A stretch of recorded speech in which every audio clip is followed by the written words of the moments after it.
you doing today? Welcome to the Bergen Outlook. I'll be your host for the afternoon, Winston Azzam. With me today, I have the starting point guard for the Bergen Bulldogs, my dear friend, Paolo Trujillo. What's going on? How you What's up, doing? big time? How you doing, brother? What's going on? How are you? I'm good, I'm good. So, Paulo, tell us a little bit about yourself, how you got into basketball. Have you always done it? Was it your first love? No, it wasn't my first sport. I started playing basketball about 5th, 6th grade. I started really taking it serious like 7th and 8th grade. I took it all serious through high school, and right now it's my passion. Nothing makes me happier than basketball. I feel like something I could always rely on to keep me happy whenever whether I'm happy, sad, just basketball all the time. Keep you level-headed. Something like that, yeah. Okay. Keep me focused on what needs to be done, stuff like that. All right. Well, what high school you went to? I played at Dumont High School. Dumont? Yeah. Bergen County, right? Bergen County, yep. All 4 years. How'd you go? You was freshman, JV, my varsity? freshman year, I was on freshman and JV. My sophomore year, JV, varsity. Then junior and senior year was varsity. Have you played any of your positions besides the one or the point guard position? Point guard, shooting guard, maybe a little forward here and there, but usually I'm just always a guard. Usually a guard? Yeah. Okay, so you're usually used to being like the floor general of the court, like directing everything with traffic. Yeah. That was especially my main role this year, just being a floor general, being a point guard, being a leader on the court. Okay. So was Bergen your first choice to come here, or did you go anywhere else before that? When I graduated from Dumont in 2010, I went to St. Thomas Aquinas, a Division II school in New York. Okay. I didn't really work out too well over there, so I ended up transferring to Bergen fall 2011, and then I started playing the past few seasons I played here at Bergen. Did you always start when you were at Bergen, or did you have to work your way up the ladder? Definitely had to work my way up the ladder. Wasn't recruited, had to kind of walk on, try out, really start from the bottom. My freshman year, I started working my way up, especially as the season went through, especially halfway through the season. Earned myself a starting spot for a couple of games, and a couple of players dropped, and we just had to change up a couple of rules, so I was just coming right off the bench and still getting a good amount of minutes, but I was fine with coming off the bench, being an energy guy. And then this past year, my sophomore year, I was a starter for every game. Oh, okay. So this was your last season here with Bergen? Yeah, it's my sophomore season. Any aspiration on where you want to go next, take your talents? It looks like right now, Rutgers Newark is my top look, so I might be going there. Coach actually just let us know yesterday that we have a showcase on April 14th. Okay. So hopefully at that showcase, there'll be more college coaches there now. Hopefully I could get other looks, and then we'll see where we take it from there. Oh, okay. So how's the season so far here at Bergen? This season was great. Definitely probably the most fun season I ever had. Guys were great, teammates, coaches, everyone was we were all one big family. We had a lot of ups and downs, on court, off court, but we were like a true family. We just stuck together, stayed strong. We were second in the conference for most of the year, behind the #1 team in the nation, Brookdale, down in Monmouth County. Okay. Till the last week, we fell down to 4th, and then we ended up losing in the conference semifinals. So I mean, it was a fun year though. It was a lot of stuff, a lot of great experiences. I'm gonna cherish it for the rest of my life. Oh, okay. So it was a pretty good time. Did you make it to the tournament, or? We made it to the conference tournament, which we lost to Northampton, Pennsylvania. First, second round? Second round. Oh, okay. Good job. If we were to end up winning, we'd actually be still practicing right now for the national tournament, which is actually this weekend. Oh, okay. Yeah. So a little disappointment, but all in all, it's still a pretty good season. Yeah, no regrets. A little disappointment, but it was fun. It was definitely fun. So basketball being such a team sport that it is, do you find it it's difficult adjusting to new families, once you leave from high school to different colleges, because you said you came from St. Thomas Aquinas? Right. So how's it adjusting from level to level? I mean, I guess because everyone on the team always shares a common goal, and it's to win. Basketball's like a brotherhood. So all these people that I play with, whether it was at college, high school, other leagues around the area, you create a bond with these people, and usually that bond lasts forever. And this team that I played with this past year probably was my favorite group of guys that I ever played with, and I would definitely love to stay in contact with all of them. As to transferring and adjusting from school to school or different teams, I mean, I guess you get used to each other after a while. I mean, obviously the sooner that the chemistry is built, the earlier the success comes. But otherwise, it's not that bad. It's pretty good. Oh, okay. So do you find like basketball having so many levels, because you have high school, AAU leagues, for junior colleges, then you have the actual Division I, Division II, Division III. Do you think it matters? It's say you want to progress your talents to maybe the D League of the NBA overseas, or the NBA itself, or you think it's just talent alone, or does the level, they really look into that? I guess that, to get to a higher level, you definitely need the opportunity. Maybe taking advantage of the right opportunity, because there's definitely a lot of guys, who are better than other guys, but just didn't make it just for whatever reason. There's competition everywhere. I mean, everywhere you go, there's always great competition, especially around the northern New Jersey area. There's always great competition around here. To take your talents to the D-League, I mean, overseas, I mean, I'm not too sure exactly how to get into detail about that, but obviously you got to be good right from the start. You got to take advantage of every opportunity you got. Hopefully you get seen by the right coach, by the right person, and they can help you out from there. No, okay. So all in all, who do you think like was one of your favorite people to like being a point guard? Like you just shot a lot of assists. Like if people don't know, like a Chris Paul, Rondo, that's in the NBA now. Like who do you think your favorite go-to guy was on this team or has been in like your entire career basketball? Favorite go-to guy this season? Like you can always count on like I just need like a quick 2 points. Quick 2 points. Damn, put me on the spot. I trusted all my guys to shoot the ball with confidence. You know, I mean, we had 2 good scorers, and Ricky, my friend Ricky Carroll, and Larry Burrows, who was actually an All-American nominee after the season. Those were our 2 main scorers. But I mean, everybody else, I had confidence in scoring the ball as well. You know, being a floor general, I had to make sure I was confident in them to make the right play, and they usually did. If not, then no one's perfect. But so I'd say Ricky or Larry probably for the first quick basket. Okay, so. Being like a student athlete here in Bergen, do you think it's difficult to like balance, basketball, going to practice every day from like, I'm guessing Monday to Friday, having games Saturdays and Sundays, and then still attending classes, keeping up your GPA? Do you think it's a difficult task to manage? It's definitely tough. I mean, the junior college season is so long. I mean, we start October 1st compared to NCAA schools, which starts October 15th. So I mean, even those 2 weeks, I mean, that still makes a difference. And considering, I'm not too sure the date we lost, but I know it was basically 5 months, just around 5 months. Just basketball. 5 months, just straight school, basketball, even over winter break. Like, we were here every day in the gym, including Sundays, stuff like that. Okay. The schedule gets crazy. I think we played about 30 games in about 4 months. And the first month was just like a couple scrimmages and all practices. And after that, we just had games Tuesday, Thursday, and Saturday every week. And it was a long season. It's definitely tough to especially keep your grades up. But real time consuming. It's all part of growing up. It's part of being a student athlete, Okay, so besides basketball and school, do you have any other extracurricular things like a job to balance it out too, or it's just basketball? I work at a couple of different basketball facilities where I'm a basketball coach, basketball trainer, stuff like that. Like I said, basketball's my passion. So as long as I can be around basketball, I feel comfortable. So like once you're done like playing with your career, you looking to maybe try to go out and coach? Definitely, yeah. I'm definitely looking forward to hitting the sidelines after my playing days are over when I'm done lacing it up. You have maybe like a daughter or son, maybe take them on the court? That's the dream right there. We'll see, though. Okay. So all in all, pretty much basketball is pretty a time-consuming event. Takes up a lot of your passion, and you really love the game of basketball. Definitely, yeah. Okay. I mean, it's just happiness for me. It's like my getaway. Everyone has that one certain thing, and this basketball is like when everything's stressing you out from work or anything like that, you pick up a ball and go right to the court and have some fun? Yeah. Okay. So all in all, from what I'm reading right now, I have a pretty talented basketball player with me. So we'll talk right after this. We'll be back with the Bergen Outlook program, and we'll see more Paolo. We'll talk more basketball, guys. All right, we're back with the Bergen Outlook program. I have with me starting point guard for the Bergen Bulldogs, one of my friends, Paolo. So, Paolo, basketball, being such mainly an African-American dominated sport, how do you find yourself of Asian and Hispanic descent, like fitting into that role, whether it's high school, college, NBA?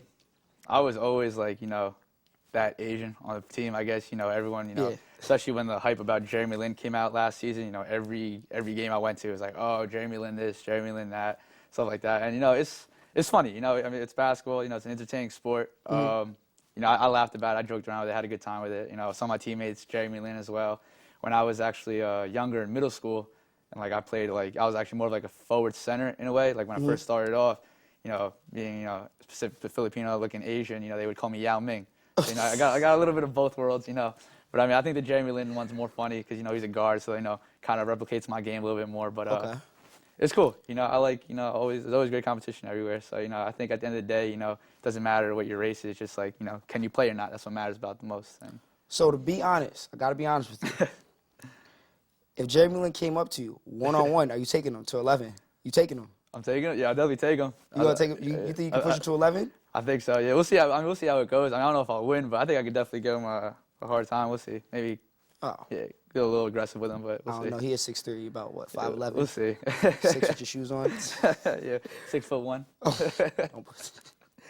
So, whether has it changed since you've been a little kid? Have you always liked the same team, whether it's college or NBA? Do you have both, or you just watch one particular league? I mean, for both college and NBA, I never really liked a specific team. I always liked players. Mm-hmm. You know, the reason I really started playing basketball was when Jason Kidd was on the Nets. Oh, okay. You know, Jason Kidd was like my idol. Like, you know, I had the posters of him. I had like a full jersey of him. You know, I'd try to draw a picture of him, stuff like that. You know, Jason Kidd, you know, he's the reason I started playing basketball. So he was always a great player I like to watch. Nowadays, you know, coming up, you know, I just always like watching point guards, like Rondo, Chris Paul. Anyone in particular like you like, or just all the point guards? I mean, just a lot of the main guys, you know, the all-stars that you hear about every year. Deron Williams. I mean, even now, even though I graduated the same year as him, Kyrie Irving. You know, I mean, he's just taking off. He's got my age. Phenomenal. Yeah, he's just being phenomenal. He's about to be a top point guard in the league, I think. You know, I like watching clips of Magic Johnson back in the day. Okay. You know, so if I ever like, you know, go on YouTube, watch a couple of Magic Johnson clips, stuff like that. But probably my favorite player is Kobe. Kobe? Overall, yeah. Since number 8 Kobe or number 24 Kobe? There's two different Kobe's. Kobe Bryant in general. Okay. Kobe Bryant in general. Kobe Bean Bryant? Kobe Bean I respect Bryant. it. I respect it. Nah, he's always been my favorite player just because of how competitive he is, you know, how just aggressive, you know, much of a leader. You know, a lot of people like bash him for like the negative attitude he has, but you know, I just think it's his fiery competitiveness. Yeah, he's a winner. Yeah, and I 5 respect rings it. to He'll prove do for whatever it. it is to win, so I like that. All right, so like before games, do you watch any of your favorite players to like get yourself hyped, motivated, you know? You know, if I get a chance, you know, if I could watch a little clip, why not? Otherwise, you know, just tune in some music, and if I don't have music, I just stay quiet, just chill, relax. You know, I try not to think about the game too much, but also try not to get too sidetracked. You know, I like to stay focused. You know, think about like, you know, what I'm gonna do about the game. You know, things I could do to like, you know, lead my team to hopefully win. Okay. Now, being the point guard of the team, which is the one position for those that are for some of our viewers that don't know, you're the floor general of the court. Like you direct everyone with traffic from positions 1 to 5, because you also accounted for yourself.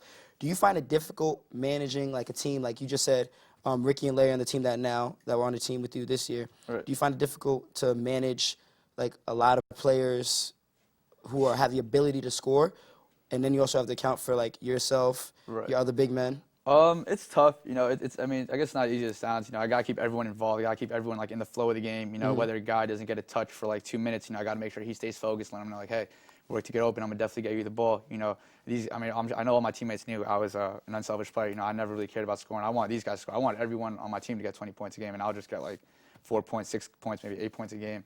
All that matters is the assists. Yeah, I mean, that was really my focus. I mean, a lot of players, they go out there and try to get their points. Me, I try to get my assist. Yeah, try to get so my you're assist. a team player. Yeah, just try to be my assist and just really be a leader. You know, I mean, being a point guard, you know, you got to know all 5 spots on the court, offense, defensively, at all times. So, you know, if I see a guy out of position, whether it's offense or defense, you know, I got to yell at him in the middle of the play and let him know, you know, you have to go there. So, it's a responsibility, but, you know, I liked it. You know, it was a challenge, but, you know, also some of my coaching instincts, you know, just my natural love for the game just came easily to me in a way. Okay, so was there ever a time playing the season that you found yourself maybe a little, like, you being guarded very difficult, you didn't have a chance to really distribute the ball, score as much as you wanted? Was there, like, what was your most difficult game this season, you think?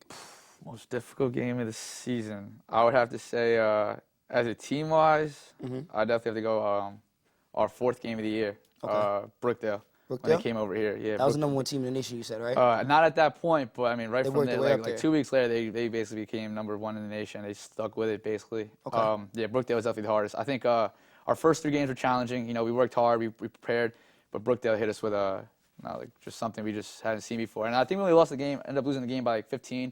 But the way we struggled and just the way like they controlled the tempo, we were uncomfortable most of the game. I'd probably say that was probably our hardest game of the season. Right there. So did it take your team a long time to get that bond together, or was it just an automatic click like that?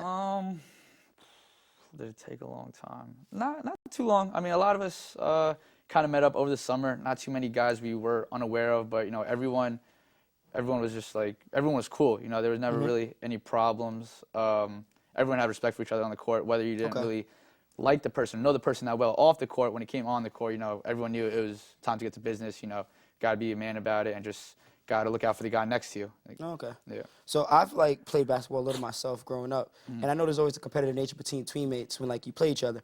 Was there ever like a teammate, like, you know, like maybe before or after practice, like challenge you like one-on-one?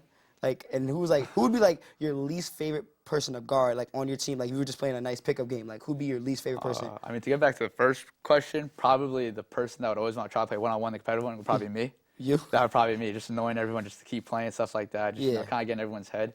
One person I don't like to guard on the team. One person I don't like to guard on the team. I'm gonna go with I'm probably gonna go with Larry. Larry? Probably go with Larry, yeah, because he he's like 6'4", but he plays like he's like 6'8". Just his lengthness, his lankiness. He's tough to guard. He's tough to guard. But I just give him a couple. A difficult task. Yeah, give him a couple of nice pushes and try to help him off. But he's a tough player to guard. Okay. Yeah. So, have you always had the same coach while you were here at Bergen, or did that change at all? Yeah. Okay. We had the same. Matt O'Dallin, who's the head coach, and Coach Q. I know he's watching right now. What's up, Coach Q? It was their first 2 years here, or my first 2 years here. So, Okay. all together as a team, and then we had 5 sophomores on the team this season. So, we all kind of grew together the first 2 years, and kind of learned off each other, stuff like that. But yeah, it's always been those two coaches those past 2 years. Now, as the coach runs the plays, did you ever find yourself where because you said you on your spare time when you have your other jobs, you coach little youth kids yourself. Yeah. Did you and your coach ever butt heads when you was on the court? Maybe he drew up a play, and then you saw like something on the court that maybe he didn't see. Yeah. And you got maybe like penalized for it later. Probably 4 to 5 times every practice. In a game. In practice, in a game, probably maybe a game a little bit less. But I always bumped heads with him. Not in a bad way though. It's just I feel like I saw it differently than he did. I mean, with majority of the time, I'll probably say he was right. He was. But there's a couple of times where I guess we just saw things differently because I guess it was different from the view from the sidelines to me and the actual feel in the game. On the court. But it never caused like a controversy, made like a big dramatic scene out of it. I would just like tell him like, I see it this way, but I'll look it for the way that he wants it to be, and he'd be like, okay, well, try my way, but if you see something different, then because in a game of basketball, it's all on the run. You can't think. You just got to make moves on the run, stuff like that. Okay, so it's just really just adjusting to making sure you and your coach are pretty good. Yeah. Okay, well, we'll be right back, talk more about Paolo and the game of basketball that he loves so much, and we'll be right back with the Bergen Outlook program. Okay, guys? Keep going. And we're back with the Bergen Outlook program. How you doing, folks? Host Winston Azzam. And once again, my guest was the starting point guard for our Bergen Bulldogs, number 13, Paolo. So on our last segment today, folks, we're going to pretty much go straight NBA. We've talked about high school for Paolo, his teams, who he's enjoyed, his favorite game. The old age question when it comes to basketball is legend versus legend, youth versus youth, who is the greatest, this and that. So a lot of debates been going on lately between Michael Jordan, LeBron James. So, Paolo, you've played basketball high school since you were 6th, 7th, 8th, 9th grade. You've played it at one college. You're here at Bergen now. If you saw them both in their primes right now, who are you taking, LeBron, or are you going to take Mike? Michael Jordan. Michael Jordan, hands down. Hands down. No hesitation. What's your logic for that? Maybe LeBron's got like 2 inches of size on him, maybe a little bit more pounds on him. But, I mean, when you think about Michael Jordan's skill set and his will to win, I see it overpowering LeBron easily. But you have to factor in these. LeBron's 6'8", right. 240. Okay. Runs about a 4.4. So he's pretty much an NFL tight end. Yeah. I'm not taking anything away from Michael Jordan. Yeah. He's the greatest of all time, the GOAT. The man was only 6'6". He could jump out the gym. But at the end of the day, LeBron, we see what he does on the court. It's amazing. Absolutely. So you're really going to sit there so if they played a game out of 10 games, time frames to 11. Right. And 2s were counted for. How many games do you see Mike winning? How many games do you see LeBron winning? At least 7-3. Michael wins. Oh, 7-3. 7-3. Okay. So that's That you're telling works, me. that You're works, telling yeah. me 7-3. 7-3. You're not even going to see an even more split, 5-5, 6-4. You're just going to give all credit. Than Michael. Okay. So If your Michael favorite. catches an off day, maybe 6-4. But Okay. So your favorite player, Kobe. How many do you see Kobe giving Michael Jordan? I'm going to go 6-4. 6'4". Still Jordan. So you give Kobe Jordan more of wins an 6. advantage. I Now, do. what advantage you give Kobe more than LeBron? Skill set. His skill set. I think just his moves, his knowledge of the game. I feel like LeBron is so athletic that people overlook exactly what skills does he have. Okay. I mean, as a coach, I know I'm starting to see these things and analyze it more. And I see, LeBron's a freak of nature. Don't get me wrong. And I think he gets a lot of his success just off athleticism. But I like to see him more skill set. When you see the moves Kobe does, and how easy he makes it look and His how jaw natural. dropping pretty much. You don't know what's going on. It's almost unreal. And it's almost, you see Jordan just not as good. And that's exactly why I give Jordan above LeBron and Kobe. Okay. So we have LeBron right now, who they say is some of the best in the league. Still Kobe. Who do you see that next top-tier player being? Would it be Kevin Durant maybe? Dwayne Wade still there? Who do you see who will be in that next conversation versus Jordan? I mean, considering LeBron and Durant are still young, and they still got about another maybe 7 to 10 years left of their career. Okay. After them, I'm I couldn't even tell you because I think LeBron and Durant are just going to be running the league for as long until they retire. So after them, I mean, we'll see. Maybe it's a kid that's in high school right now. You never know. I don't Another know. Jordan just coming out, North Carolina and all. You never know. I mean, there's probably a kid right now working in the gym who's looking to take that spot. So we'll see. I don't know. Okay. Time will tell. We'll see. All right. So who do you think is winning the NBA Finals this year? Who do you have? Who's your pick? NBA Finals this year. I really might have to go with Miami. They're playing great basketball right now. If not Miami, I'd like to see my Lakers win it, but they're killing me right now. How do you feel about that Dwight Howard trade? I liked you still like it? He's starting to be the Dwight Howard that we traded for him, that the Lakers wanted. So if he keeps it up, I mean, we'll see. I mean, considering if they all stay healthy and can get all on the right page, then I'd like to see my Lakers take it. Miami, LA final, LA Lakers, the Clippers would be a nice finals to watch. Okay, LA, Miami. It'd be a good show. Kobe versus LeBron. We'll see who really is the best for. So, Paolo, I appreciate having you on the show today. No problem, I appreciate it a lot. Appreciate it. If you want to give anybody a shout out from your coaches, teammates. Definitely give my coaches a shout out. Mom, definitely giving my mother a shout out. Anyone who ever helped me, get to where I am now, on court, off court, for my grandparents, my Aunt Michelle. Anybody that really ever showed me love. It's all my teammates I ever played with. Everybody. I just like to give everyone a thank you, and I appreciate it. All right. It was a pleasure having you on, Paolo. Hope your dreams of basketball take you whether you want to go to another level, want to coach, and just appreciate it. All right, bro? I definitely will. Thank you very much. Thank you for having me. All right. And we'll see you next week. And I'm Winston Azzam signing off, Bergen Outlook. Have a great day, guys.